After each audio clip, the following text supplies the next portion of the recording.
हाँ तो देखिए सभी विद्यार्थियों, आज हम पढ़ने वाले हैं महादेवी वर्मा का जीवन परिचय। लेखक परिचय है हमारा, जिसमें महादेवी वर्मा हमारी बेहतरीन लेखिका है।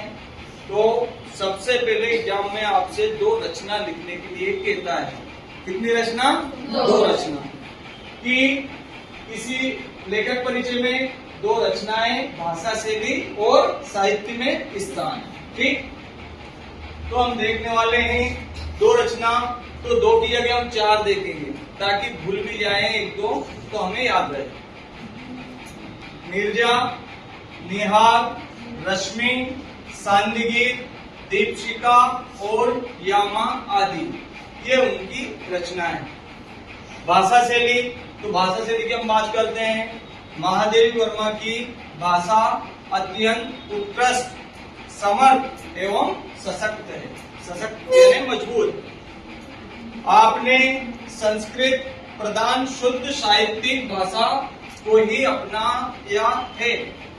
इन्होंने संस्कृत प्रधान शुद्ध जो साहित्यिक भाषा होती है उसको ही अपनाया है अपने लेखन में।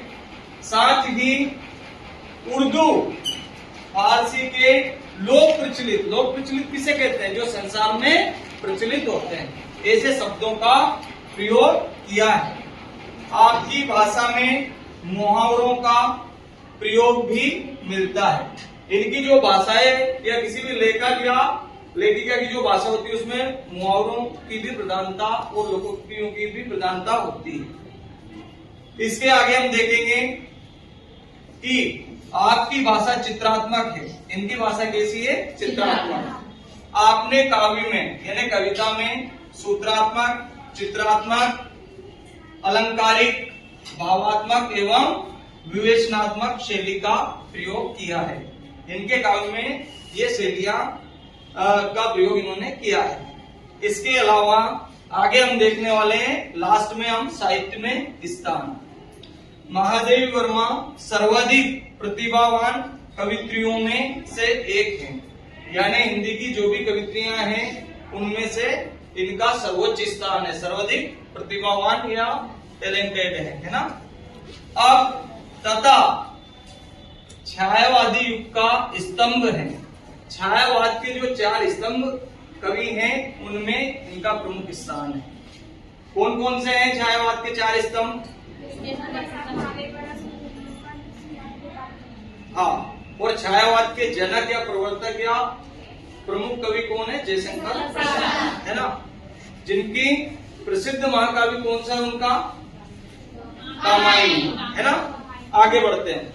हिंदी साहित्य में योगदान हेतु इन्हें आधुनिक युग की मीरा के नाम से भी जाना जाता है। यानी आधुनिक युग की मीरा के नाम से जाना जाता है। यानी कि जो मीराबाई हुई है उनसे इनकी तुलना की जाती है। इसके अलावा आप मीरा व सरस्वती बन, यानी आप मीरा और सरस्वती बन हिंदी साहित्य के नीले आकाश में ध्रुव तारे के समान सदैव चमकती रहेंगी। ये इनके लिए एक कथन है कि आप मीरा व सरस्वती बन हिंदी साहित्य के नीले आकाश में हमेशा या सदैव चमकती रहेंगी।